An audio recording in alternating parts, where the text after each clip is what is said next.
Pretty. He's lying. He's nervous. He's pretty calm and collected, Steve. You know, it doesn't. Obviously, I want Steve to win, right? He keeps occupied all day at the pits, so he doesn't have time to think about it. Where I go back for about 4 hours and sit on my bed and get nervous for a while. It's good. The flight's a lot better at home though when Steve wins. Yeah. Perfect riding from Smith. This is what we're used to seeing from him. Well, I don't think many guys probably live mountain biking, downhill racing as hard as Steve Smith. You know, Da Vinci Global Racing, 23 years old. Stevie Smith. He's going to beat that time of Danny Hart. Yes, he does. 1.641 up for Steve Smith. Steve winning at St. Anne. Yeah, that was definitely probably the biggest highlight this year for me was the St. Anne win. I didn't think it was going to happen knowing G went in the dry, and you could just see it downpouring, like it was raining really hard, so it's just like, oh, what the hell do you do? And then instead of just slowing down at all, I just went into the first corner as fast as I would have in the dry and slid a whole bunch and scared myself the whole way down. I saw red in the last jump too, so that sucked. I was just like, Smith, 2 jumps away from maybe taking a win out. What's he going to do? He's panning it out. It was crazy. I almost threw my bike at the cameraman. I was pumped. I picked my bike up and I was about to throw it down. I was like, woo! almost took him out. And yeah, no, it was just a good reaction from the crowd and everybody. It was great.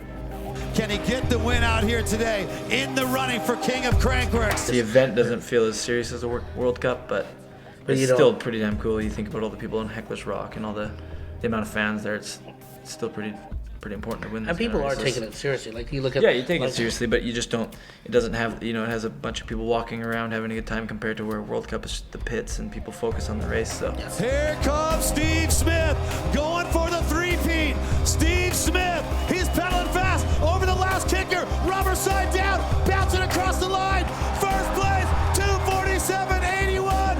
Your winner right here for the Canadian Open. Back to back to back. Put your hands together for Steve Smith. I guess the only thing I don't do there is walk the track every day, because that's kind of like I don't know. I've seen a couple people walk the Canadian Open and everybody kind of like points and laughs at it. So I just go down really slow and look at things. Live and he's fastest at split number 1, Cunny, 1:22 on the clock. Norway was a great win as well. That was even crazier conditions, full mud race. I kind of like those ones because you're just like kind of Hail Mary it. What has Nick Beer got for us this afternoon? 1.641 up for Steve Coming Smith from Canada. into Leogang now with only 17 points after winning Norway. At first I was like, I wasn't nervous at all. Like no matter what, it was going to be my best season, even if I had finished second overall. So obviously as the race came closer, I realized I really wanted to win, and the pressure was hitting me a bit, and lots of people were talking about it. The internet was going crazy, even though I try not to look at it, but they over pushed it. They pumped up the whole Steve battle thing with the funny pictures on the internet and all that. So but when it came down to it, like getting to the top, it felt like just like any other race, and even better, I like when I qualify first because then there's nobody else up there. It just gets all quiet. There's a couple commentators, just they're cold waiting for me to go down so they can get the hell out of there.